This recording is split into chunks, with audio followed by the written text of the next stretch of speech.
The knowledge infinite में आपका स्वागत है। आज हम आपको ले चलेंगे भारतीय इतिहास की एक महत्वपूर्ण धरोहर की ओर, जिसे सोगौरा ताम्रपत्र के नाम से जाना जाता है।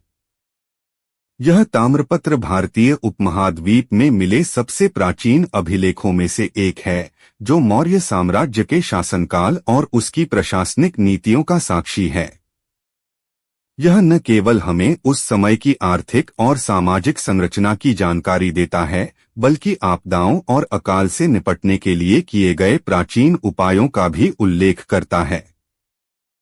हमारे चैनल पर हम इतिहास की ऐसी अद्वितीय कहानियों और पुरातात्विक खोजों को आपके सामने लाते हैं। तो चलिए इस रोमांचक यात्रा में गहरे उतरते हैं और समझते हैं कि सोहगौरा ताम्रपत्र के पीछे की असली कहानी क्या है।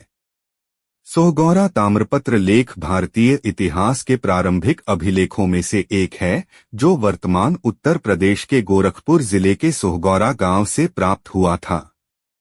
सोहगौरा गोरखपुर से 35 किलोमीटर दक्षिण पूर्व में राप्ती नदी के किनारे स्थित है।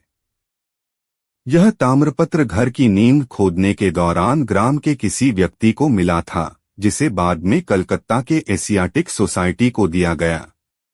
यह ताम्रपत्र लेख सहित ढालकर तैयार किया गया था। इस प्रकार यह अपने ढंग का अनोखा अभिलेख है। यह ताम्रपत्र लगभग 3री शताब्दी ईसा पूर्व का माना जाता है। इसे मुख्य रूप से चंद्रगुप्त मौर्य या अशोक के शासनकाल से संबंधित माना जाता है।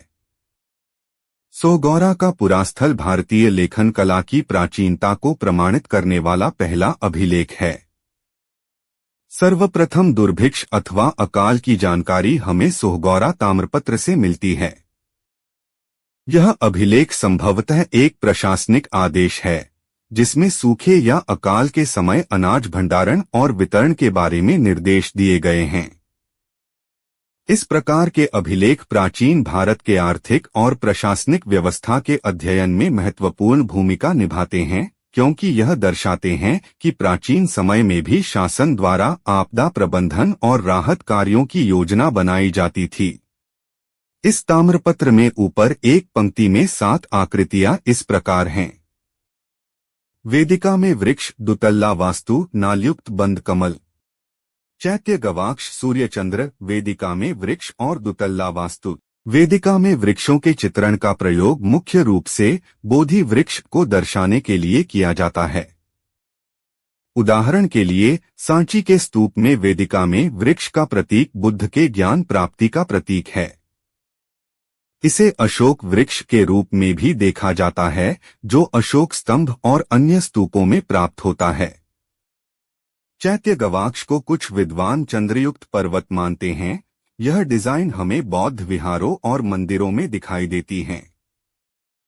लोगों की धारणा है कि इन आकृतियों में वास्तु के जो अंकन हैं, वे अभिलेख में उल्लिखित कोष्ठागारों की अभिव्यक्ति करते हैं। इन आकृतियों के नीचे ब्राह्मी लिपि और प्राकृत भाषा में 4 पंक्तियों का लेख है, जिसका अनुवाद इस प्रकार है। मानववसती कटक से श्रावस्ती के महामात्र का शासन। समृद्धिशाली बांसगांव स्थित 2 तल्ले कोष्ठागार। दुर्भिक्ष के समय माथुल, चंचू, मयुदाम और भल्लक नामक ग्रामों को इन कोष्ठागारों से जौ दिया जाए।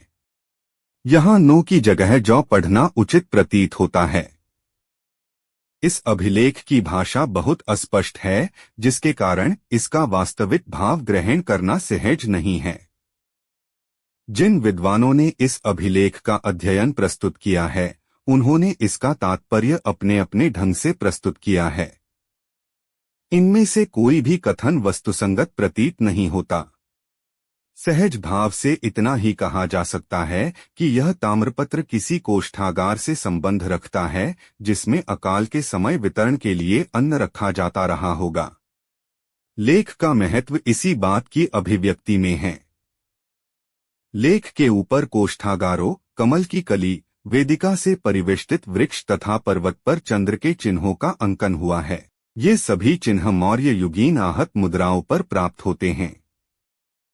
सोहगौरा ताम्रपत्र भारतीय इतिहास में एक महत्वपूर्ण दस्तावेज है, जो प्राचीन प्रशासनिक और आपदा प्रबंधन प्रणालियों की झलक प्रस्तुत करता है। यह ताम्रपत्र न केवल मौर्यकालीन शासन व्यवस्था की परिपक्वता को दर्शाता है, बल्कि यह भी प्रमाणित करता है कि उस समय अकाल जैसी आपदाओं से निपटने के लिए योजनाबद्ध तरीके से अनाज भंडारण और वितरण की व्यवस्था की जाती थी। इस अभिलेख का ऐतिहासिक महत्व इसकी प्राचीनता और प्रशासनिक दक्षता को उजागर करने में निहित है, जो भारतीय इतिहास और पुरातत्व के अध्ययन में एक अनमोल धरोहर के रूप में स्थापित है।